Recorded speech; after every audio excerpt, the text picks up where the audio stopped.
Texas-based indie film Due West follows one woman's journey to seek and navigating newfound relationships along the way. It's profound and it's emotionally engaging, and we chatted with the star and writer-director of the film, so take a look.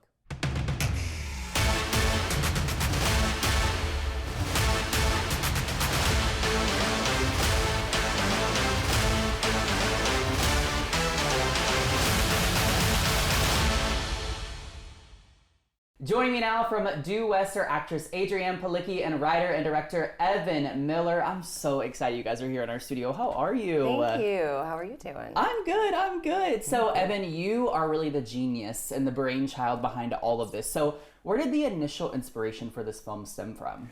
Well, genius. Well, it's starting off. Oh, I like it. Okay. Yes.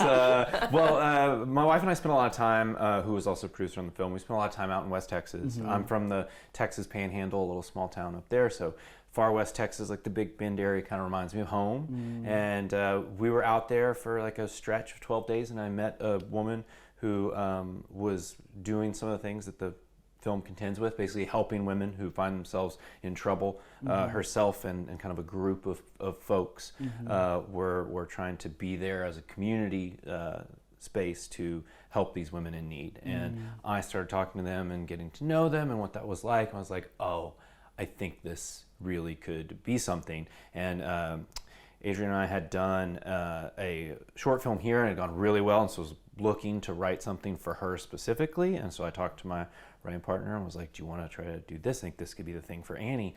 And so we went for it, and we wrote it, and then once we were done, showed up at her door and was like, would you take a look at this? And like that started that's how we're here, you know? He, also being one of my dearest friends, you know, he shows up at my house with a bottle of Tito's and script. He's like, I really hope that you like it and I hope you want to do it. I was like, I don't know why you were so nervous about it. I did take a few days though to call you because every time I started to talk about it, I got so emotional. Especially the last line. Which is actually my nickname, so. Interesting. Well, it's a very, it's a heavy topic, but it's necessary. And so I'm curious for you, like, how'd you go about kind of taking on her heavy emotional journey? Because it's a lot of weight throughout the film. It's a lot of weight. Yeah. Thankfully, I had a lot of time with it. We were, for quite a while trying to find money to, raise for this. It's hard. It's a hard topic to raise money for, especially in Texas. Well, and you were serving as producer as well, so like she was involved all the way through from that very beginning of giving the script. So like you felt like Evan and I against the world in some points, Yes. But I based her. I did a show called Friday Night Lights here in Austin, and I really thought of it as that's Tyra. If Tyra hadn't gone to college, where would she be? She might be working in a bar in West Texas.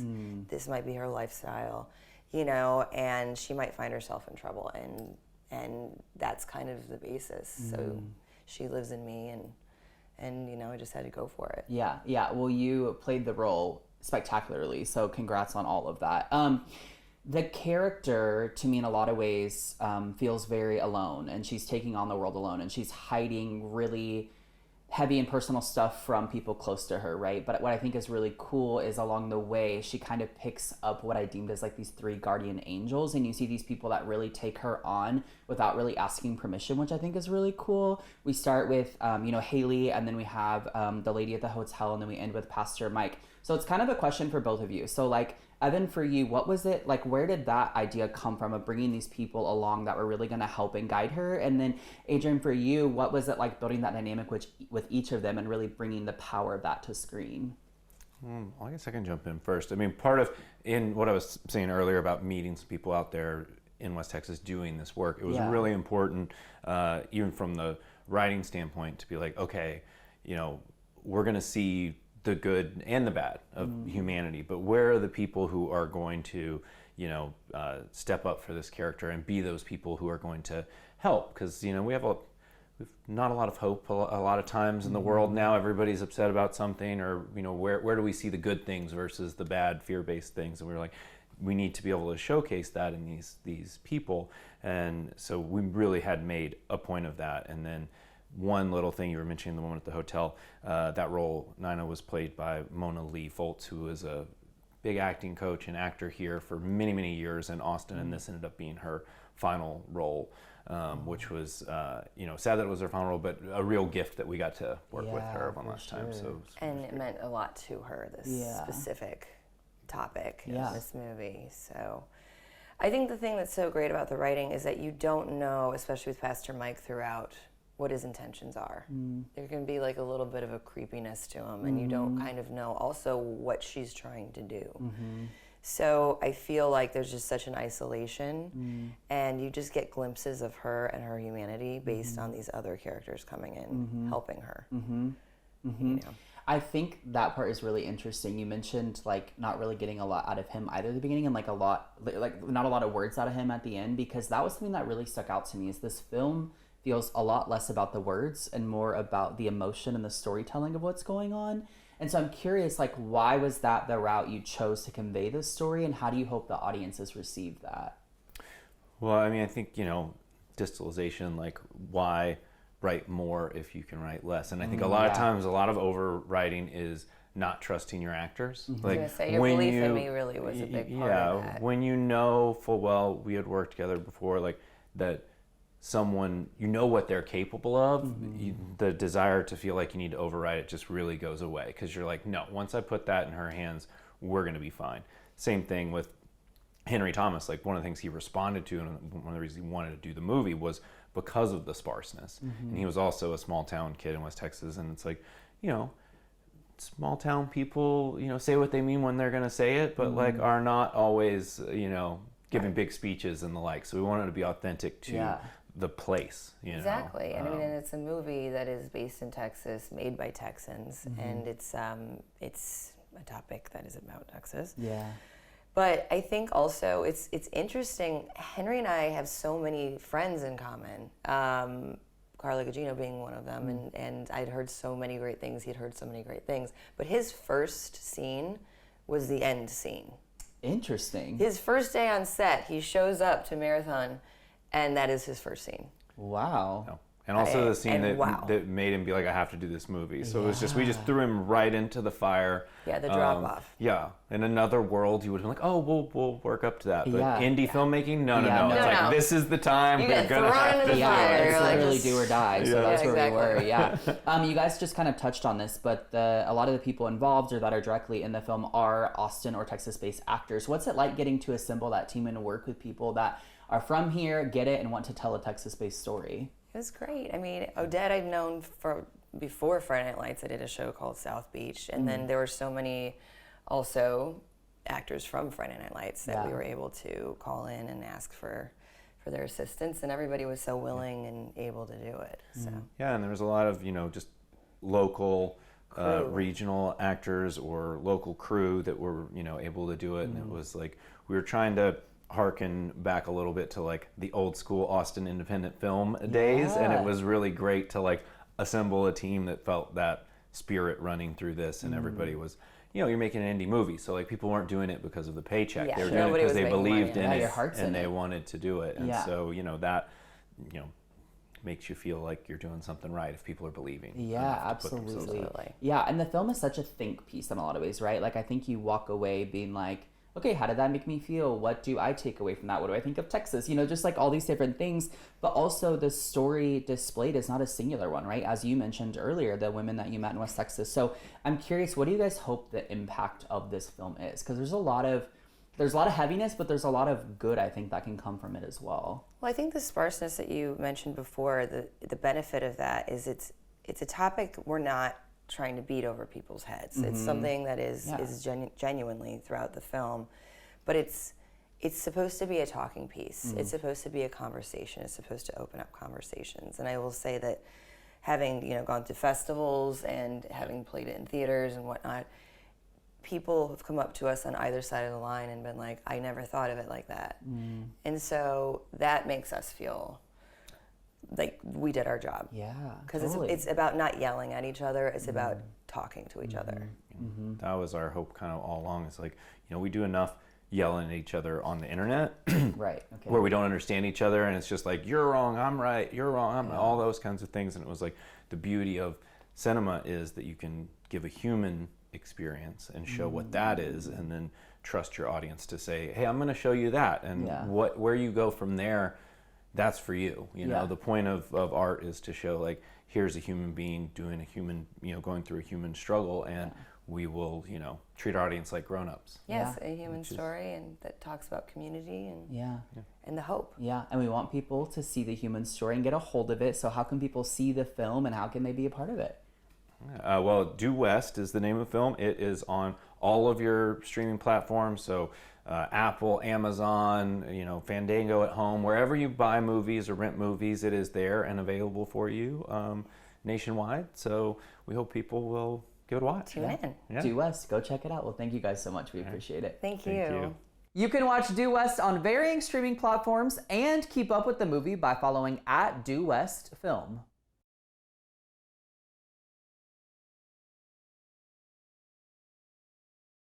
The following portion of Studio 512 is sponsored by Ally Medical ER.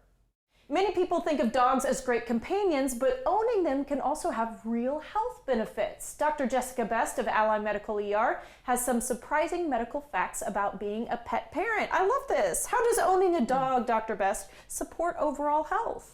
Okay, well, I own a dog. Do you own a dog? I don't. I'm thinking I need to You now. might need to now. All right, well, it gives you that special companionship, so you're not so lonely. Many people have them for their emotional support as well. It also keeps you active. It gets you out of the house, socializing with other people, walking. These are all great benefits of having a pet. Mm-hmm. What's the heart connection here? There's something to do with heart health that can actually benefit you from owning a pet. That's true. Well, if also this lower stress you may have when having a dog helps calm you down. Keeping that stress level low can help with heart health, in addition to, the walking can help lower your blood pressure, lower your cholesterol. All these things can help you, help longevity. And then you can be happy because you've That's got right. a That's right. help keep you company, and probably the emotional tie of that helps release some stress as well. That's right. Beyond the physical benefits, how can dogs impact our mental and emotional health? That's right. So the dog can get you up and out of the house, right? So getting you out of the house, you may see people. Walking may help you feel better. Going to the dog park and to see other dogs, talk with other humans as well. Just getting you off the couch, getting you out, in addition to just the healthier lifestyle. Are there health benefits for kids who grow up with dogs? So, kids should have some responsibility, taking care of that dog, taking them on a walk, picking up after them, getting them hopefully off the TV, off the screen, playing with the dog are all great things for kids. Mm-hmm.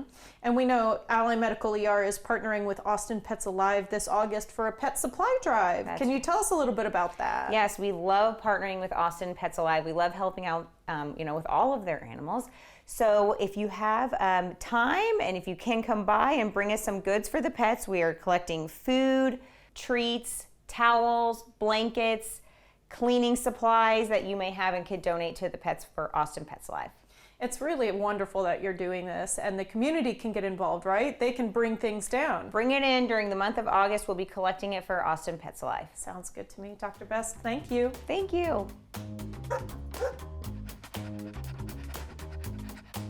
Ally Medical ER has 8 locations across the greater Austin area. Use online check-in at allymedical.com for added convenience. The preceding portion of Studio 512 was sponsored by Ally Medical ER.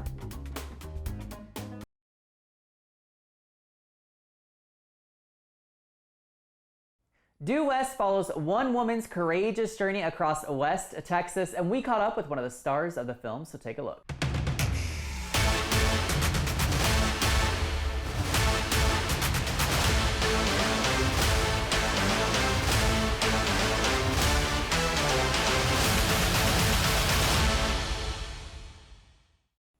Joining me now is actor Henry Thomas. Thank you so much for taking the time to do this. How are you, Henry?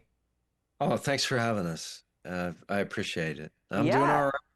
Well, I'm excited to learn all about your thoughts on the film Due West that you were a part of, so let's start with this. Why'd you want to be a part of this film, and what about the role of Pastor Mike intrigued you? Well, I'm from South Texas, and anytime there's kind of a Texas story, my interest is piqued. And Evan and Adrienne, they're Texas based, and it was going to be kind of a Texas project. So I had a chance to go out to Marfa and film, and I said, man, that sounds fun. Uh, the character intrigued me because, obviously he's rife with conflict, and that's a lot of fun for an actor. Yeah. So it wasn't a huge role, but it was an important role, and I wanted to be a part of the project. And Evan's a first-time filmmaker, and I was excited that he had a vision, and it sounded like fun. Yeah. Well, kind of as you alluded to, Pastor Mike has this very unique role in Due West. He's very elusive, but as the movie goes on, we kind of begin to understand him for who he is and what he's about, even if it's in a more subtle way. So I'm curious for you as just a human being, what have you learned from Pastor Mike? And then also, what do you hope that the audience takes away from him? Well, I think the interesting thing about Pastor Mike is that, he's doing his duty to the community, and sort of the first, primary directive of his is to look after his flock. And, Adrienne's character is part of that flock, and it's a small town. Everybody knows each other. Everybody knows their history, family history.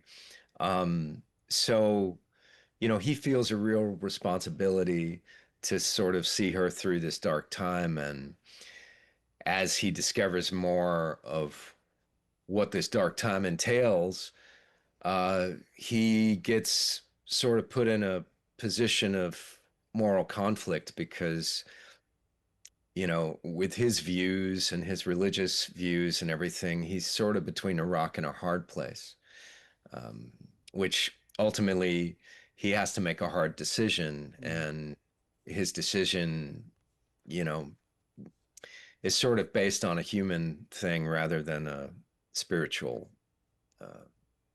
thing, I think, in the end. Yeah, for sure. I think the duality of that is really cool though, because you see him more layered, especially as we get to the end of the film. You do have Texas roots from San Antonio, just down the road here. So how special was it for you to work on a film based in Texas with mostly Texas-based actors and creatives? Well, it's always good. I think we have a lot of stories to tell, and we have a lot of very talented people in our state who work in film. And, they, with the tax incentives and the way everything has kind of been running in the last few years, a lot of work has left the state and gone to Georgia or British Columbia.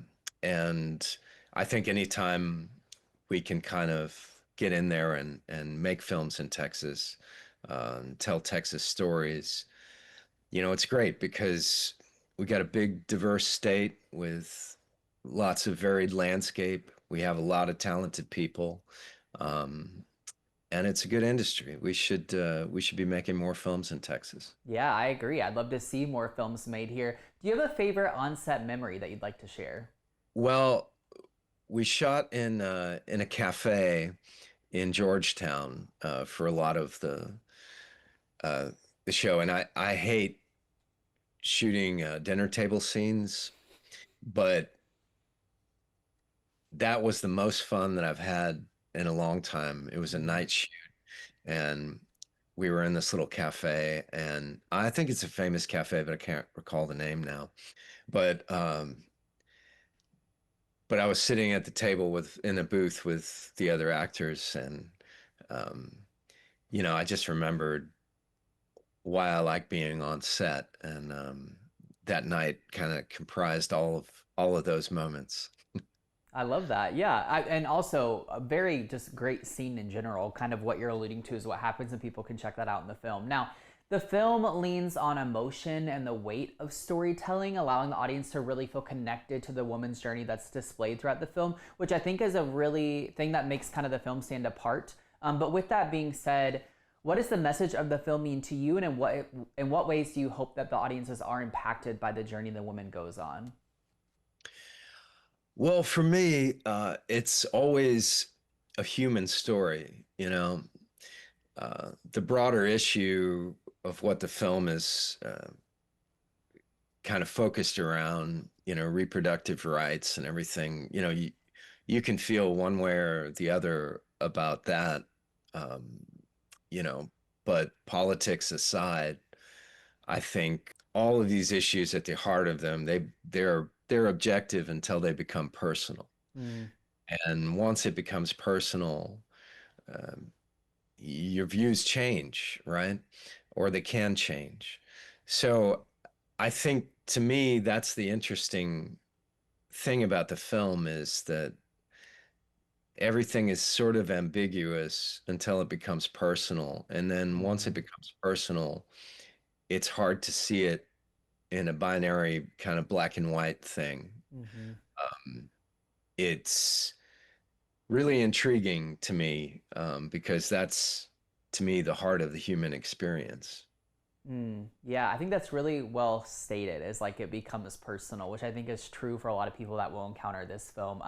Being away from Due West for just a brief second here, your acting career truly ignited after being the lead in E.T., which people remember in your very young early days. So I'm curious, did the little version of you being a part of E.T. ever think that you'd still be acting today, or did you even have an idea of what life would look like at the time? Yeah, I don't know. I always wanted to be an actor since I was about 5 years old.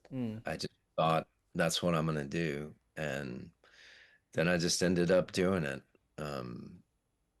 It's been up and down. It always hasn't been wonderful or anything. Sure. But it hasn't always been wonderful or anything, but it's also been a great adventure, and it's been my life, you know.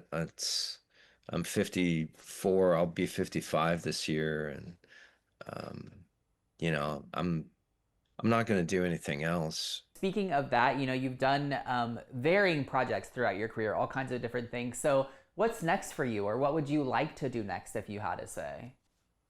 Well, for me, these days, I'm interested in kind of writing my own projects, and I have an interest in sort of moving more behind the camera, and in terms of production, and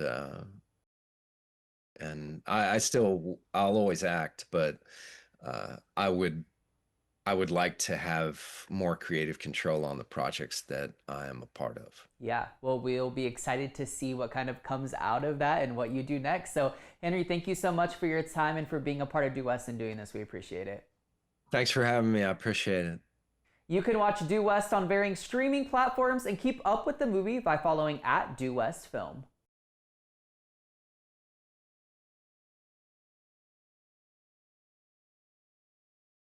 The following portion of Studio 512 is sponsored by Marbridge Foundation. It can be a whole new life for adults with intellectual and developmental disabilities. Here at Marbridge Foundation, CEO Scott McAvoy and resident Mitchell are here to tell us more today. And Scott, we're coming to you first. Remind us about Marbridge and what it is y'all do. Yeah, Marbridge was founded in 1953 by Ed and Marge Bridges for their son Jim, who was born with an intellectual disability. We have 200-acre campus down in South Austin, Manchac, and we take care of 275 individuals with intellectual disabilities from age 18 to end of life. You are one of only 3 properties in the entire United States that can take someone from the age of 18 to end of life. Yeah, so the campus is a pretty comprehensive campus. We serve individuals with Down syndrome, individuals on the autistic spectrum. We serve individuals with Williams syndrome, some traumatic brain injuries. We serve a great bunch of folks that have intellectual disabilities. We provide training and education classes, and our goal is to help a person be as independent as their abilities will allow. Mitchell, let's talk to you. You're a village resident here. Tell me a little bit about what it's like, you know, a day in your life, a week in your life. It's amazing. I've been here 10 years at Marbridge, and keep myself busy with work, YMCA, JCC. Enjoy doing all those classes and going to work. You also go to work? Yeah. What do you do jobs. for work? YMCA, Monday and Wednesdays, clean the machines, and I'm like all over the place at the YMCA. Talk to me about playing basketball. You're really big into that. Love playing basketball, love the basketball team and the coaches and the volunteers. And I play golf as well. Did soccer, skills soccer, keeps me active. I like going to practice to get better. We're looking at the future of Marbridge with Mitchell here. He's amazing. He is. But what is your vision for Marbridge moving forward? I'll say the future is extremely bright. You know, we're focusing on a long-term vision, a senior leadership team here, and we're focused on our people, which are the employees that we hire. We want to make sure we're the employee of choice. We want to make sure they're competitively paid. We're focused on projects, capital building projects, new buildings, renovations, what's the future look like, and we're focused on programs. How can we enhance our training, education experiences and employment programs? We've got so much to offer now, and there's so much coming forward in the future. We're really excited. We really appreciate your time. Thank you so much. Thank you. Learn more about everything that Marbridge has to offer by going to marbridge.org. The preceding portion of Studio 512 was sponsored by Marbridge Foundation.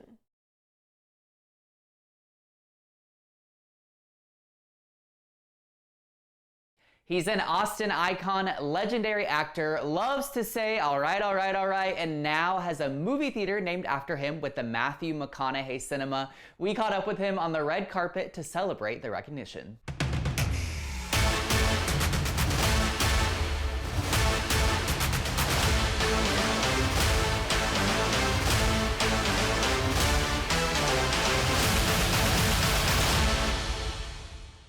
Matthew, you've officially got a theater named after you now.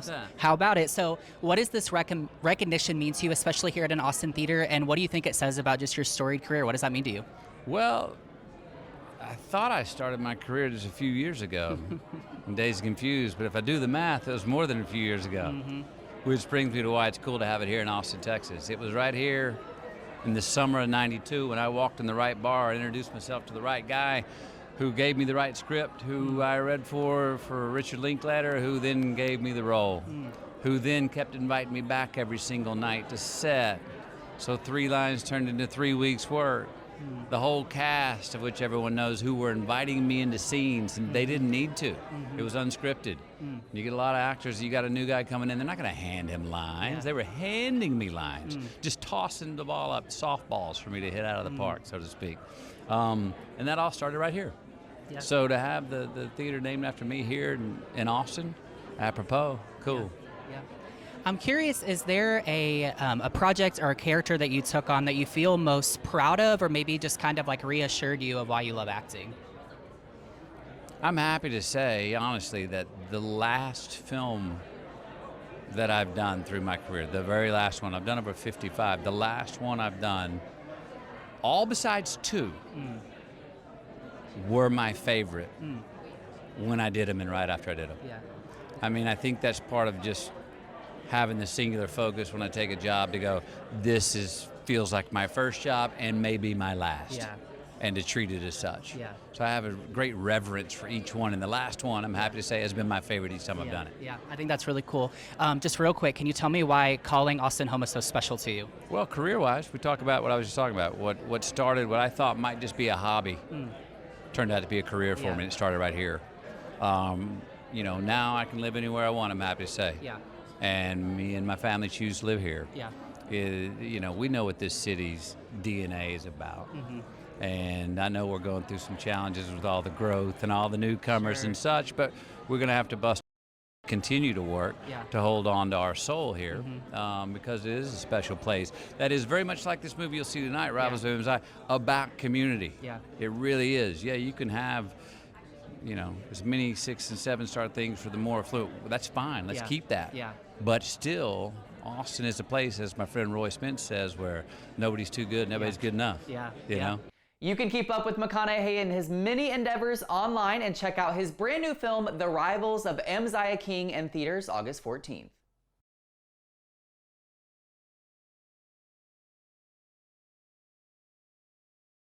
The following portion of Studio 512 is sponsored by the Better Together Foundation. The Better Together Foundation is a national nonprofit dedicated to helping children build emotional resilience through literacy, evidence-based social emotional learning, and research. Dr. Taylor Harper is here to tell us more. Dr. Harper, what inspired you to start the Better Together Foundation? Yeah, so it actually started with my own elementary school. So I went back, I provided all of the kids with books, and we got Culver's to sponsor the first initial meal that we ever did. And I really just felt like I could do this on a bigger scale. People kept telling me that it was really important for these books to be in classrooms. And really, we took it off from there. So I started reaching out to local sponsors. We now provide meals to every kid. We also provide books to every kid. So you'll see over here, we have the books that we donate to schools.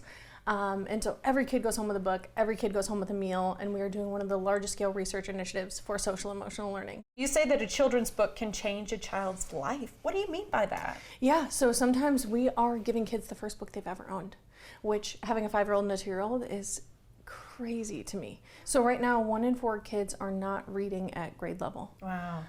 And we're seeing that number continue to go up. So we were the sponsor for the Cincinnati Marathon. And as part of that, Cincinnati is one of the first states to implement literacy as a part of a child's social emotional learning. I want to ask about combining literacy, social emotional learning. A lot of that I can see going together, but meals as well. Yeah, so the meals were something that we kind of adapted as time went on. So we're also trying to help the schools alleviate a little bit of that. And even if it's just one meal for that day, or giving a family a voucher that they can take home and go to these restaurants, it's really important that we're also assisting them in that process, right? Because we are seeing a record number of kids being fed primarily at school. How can Central Texans get involved? Yeah, absolutely. They can check out the website, they can check out my social media, they can purchase something from a company that we're working with. As an example, Cadeau has graciously done a candle with us, so 20% of the proceeds go back to the foundation through that. They can purchase a book, so we do a direct one-to-one donation. So every book purchased at an event that I do, at a market that I do, we donate one-to-one to a school. Also, we have our backpacks, which we partnered with Slumberkins, who is an amazing company, and I just adore them. We provide these backpacks to the schools as well as a resource that they can use indefinitely. We go out to markets all the time. When we do that, you can do a direct one-to-one donation. So every book that is purchased at that market, we will donate one to a kid in Central Texas. Oh, lovely. All right, Dr. Harper, we'll leave it there. Thank you so much. Yeah, thank you as well. Learn more and get involved at drtaylorharper.org. The preceding portion of Studio 512 was sponsored by the Better Together Foundation.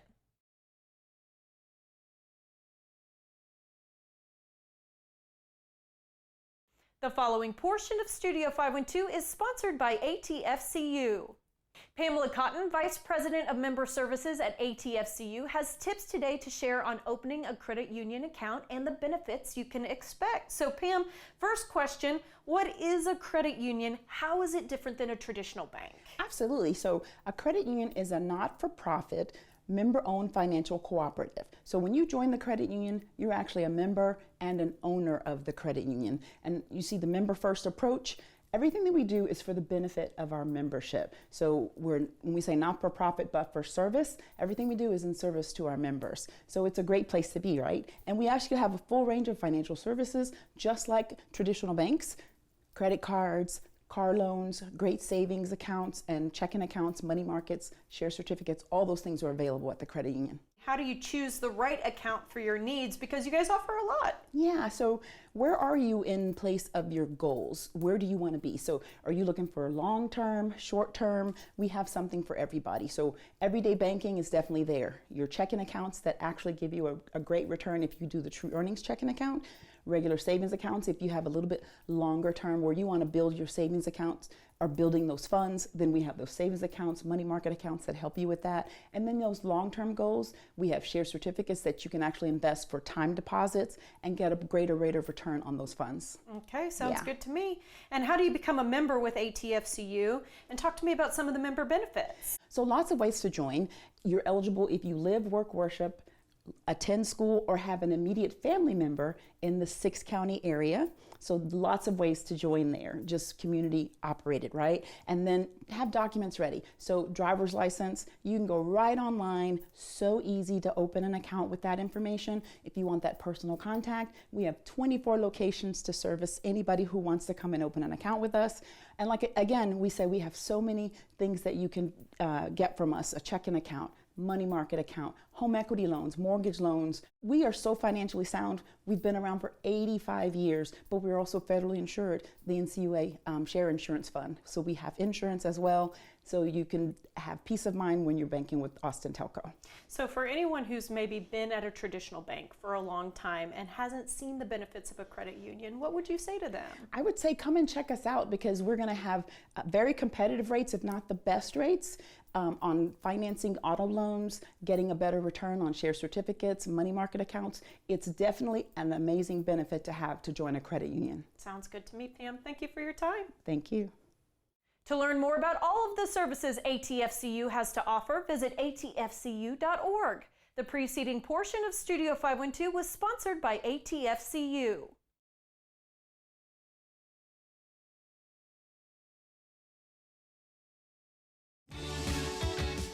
We have a lot of fun here on Studio 512. If you missed any of our great segments, be sure to check out our website, where we like to post the fun things we do. Our feed covers content like arts and entertainment, food and drink, fashion and beauty, home and garden, stuff for kids and pets, as well as information from area experts. In addition, you can check out web-exclusive content that you can only find on Studio512TV.com. We also love to post behind-the-scenes funny moments, outfit inspirations, and more on social media. Find us by searching for Studio 512 on your favorite platform. You don't want to miss a single post. Be sure to follow us, check out our website, and watch us every weekday at 11 a.m. right here on CW Austin. Content segments during Studio 512 were paid for by Ally Medical ER, Marbridge Foundation, and the Better Together Foundation.